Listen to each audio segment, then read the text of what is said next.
It's November, and we know nothing about basketball, so Doug and Ari are furiously researching on their cell phones. I did mine earlier. That's why I'm holding a notepad. I've got. Ari's got notes. He's got a script. You know, in auditions, they make you put the book down. I'm just saying. That's not true. Sometimes it is. Anyway, outside of Value City Arena, basketball season starts on Sunday.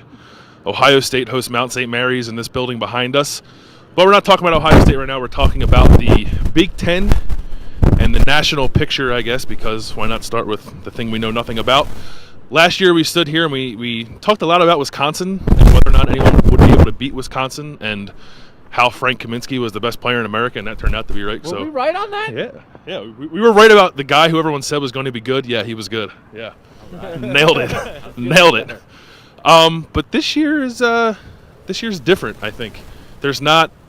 I mean, we talked about Kaminsky, we talked about Sam Decker, we talked about Aaron White, we talked about Brandon Dawson, and now I don't know who to talk about. A lot of new guys in the Big Ten this year. Ari, name the top 10 best players in the Big Ten. Go.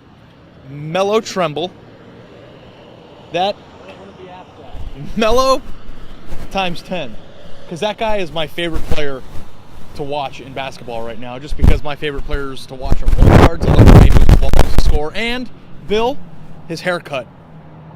Yeah, he's got the I don't know what it's called, but he's got the haircut that every good basketball player has. So, yeah, I think it's the haircut that D'Angelo Russell had, but he has a little flair to it, a little color at the top. Doug, top 5 best basketball players in the Big Ten. Here's the only thing I'm going to say. I like Matt Painter at Purdue, and I like the good Purdue teams he had a couple years ago, the Robbie Hummel, Etuan Moore, Juwan Johnson Purdue teams, and then Purdue hit a lull. And I think people thought he was like a season away from getting fired. And now they've got it back a little bit. They're a preseason top 25 team. And what's the guy's name, the freshman that they got? Caleb Swanigan, who was a Michigan State decommitted, signed with Purdue. That feels like a big get to me. And so I'm excited to see what Matt Painter has coming back at Purdue. And I'm excited to see that guy added to the Purdue mix. So Purdue intrigues me, and that guy intrigues me in the Big Ten. And the other thing is, I am not in on Maryland. This feels like everybody's a little too excited about Maryland to me, and I'm going to ride at the moment more with like Michigan State and Izzo and Michigan with Karis LeVert being healthy, getting it back together. I'm more in on teams like that than I am on Maryland for now. Caleb Swanigan that you mentioned from Purdue, I think is maybe the perfect guy to kind of segue into what I think is the most interesting thing about the Big Ten this year is that we don't know anything about the guys who could probably end up being the top 6 players in the conference this year. There's a lot of really good freshmen. Swanigan, diamond stoned at Maryland's a 5-star guy. Deontay Davis at Michigan State is going to be one of their better players, a 4-star guy. Jaquan Lyle, who's playing here for Ohio State, is going to be heavily relied on. A lot of new faces, which I think makes the Big Ten, while still good, a little bit of an unknown. You wanted to cut him? You're on Team Maryland, right? I'm on Team Maryland, but I like Purdue as well. Yeah. And I like A.J. Hammonds, who was a guy who's been around for a long time, and I just didn't want to get past Purdue without mentioning him. I think he's a former 4 or 5-star prospect. Yes. I know didn't Ohio State recruit him at some point too, so and he looked really good as a underclassman. So now that he's gained some maturity to throw in guys mixed in with some freshmen that we were talking about usually makes for a good situation. So I think Purdue is a nice, trendy Big Ten pick, so I just wanted to agree with that. Yeah, and I guess we'll just because that's who I picked to win the Big Ten is Purdue. We just so Purdue. Yeah. Purdue. Yeah. I just think they have 3.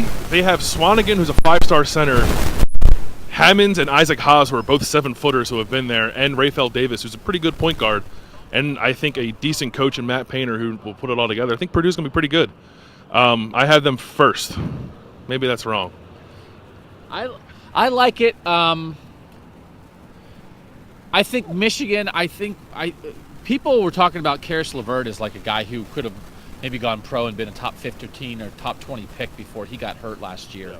And I think as we talk about a lot of the young guys coming in, you don't want to forget about a guy like that. Michigan was so good those 2 years when they had all that talent. And then everybody got hurt last year. And so I I'm not saying I'm going to pick Michigan to win the Big Ten, but I think they're going to be up there. If I had to pick a team right now, I would pick Michigan State, I think. And it's like every year you say, well, this is the year Wisconsin's not going to be in the top 4, and then every year you're wrong because Bo Ryan has never finished outside the top 4. And is he going to do it in his final year? He's going to finish 8th? Yeah. You know, like, so you've got to think that Wisconsin's going to be in there one way or the other, even though they lost a lot of good players. Here's the AP poll. I'm going to get in 1 second. Oh, it's okay. Just want to the AP poll, 6 Big Ten teams. Number 3, Maryland. Number 13, Michigan State. Number 15, Indiana. Number 17, Wisconsin. 23, Purdue. 25, Michigan. Sports Illustrated had 7 Big Ten teams making the tournament in their preview. Go. I like Maryland. Sometimes I think it's easy to let the Maryland football program kind of cloud your judgment a little bit. It's like, oh, Maryland. And then I was like, oh, wait, they've got a solid traditional basketball program. But I think that Tremble combined with a big man like Stone, I mean, sometimes with freshmen, I think it's really hard to gauge how things are going to go. But to me, to have those two elements, a solid, one of the best point guards in the country, and a potential star big man, I think I can understand the hype with Maryland. They've got a good nucleus of teams, kind of for the same reasons that we said about Purdue, but I think that Tremble is the most explosive player in the conference right now, so it's kind of hard to pick against. I remember when Ohio State played at Duke, and wasn't Suleiman a freshman at Duke then, and people thought he was going to be great, and now it sounds like he might be Maryland's 6th man. I think he said he's willing to come off the bench. Well, I think he's going to start now because they just had a guy get injured. But, yeah. That's a pretty, I mean, you know, a Big Ten team added like a guy who was like a stud young player at Duke. That's a pretty big addition, too. And this is a conference, you know, we always talk about every year how much better the Big Ten is at basketball than it is at football. I don't know how good the Big Ten is this year. People certainly like it. 2 teams in the Final Four last year. Do they get 1 to the Final Four this year? Let's do Final Four picks. Doug, do you have a Final Four? Okay. So I'm going to pick Carolina and Kentucky. They're 1 and 2 in the preseason poll, right? It's easy to ride with them. It's like if I was going to pick a Big Ten team, I'd pick Michigan State. I'm actually not going to pick a Big Ten team. I'll go with Duke also. 2 teams out of the ACC. So Carolina, Kentucky, and Duke. And then it fascinates me, and this is mostly a pick about me. 3 years ago, in Los Angeles, in the West Regional Final, with the Deshaun Thomas, Aaron Kraft team, and it was like, Ohio State's going back to the Final Four. They play Wichita State. And unbeknownst to me, at least, that we were witnessing the birth of a new college basketball dynasty. Wichita State won that game, went to the Final Four, went undefeated the next year, was a number 1 seed. Last year, I think was a 7 seed and got to the Sweet 16, got farther than they did the year before. They're, I think, like 10th in the preseason. I think like they've been all around it. Their coach could have left, got the big contract to stay. I remember Fred VanVleet. Yeah. Like, I just looked, he scored 12 points against Ohio State as a freshman in that game. He's the best player in the country. Sports Illustrated is doing features about it. Wichita State back to the Final Four since the first time since they beat that Ohio State.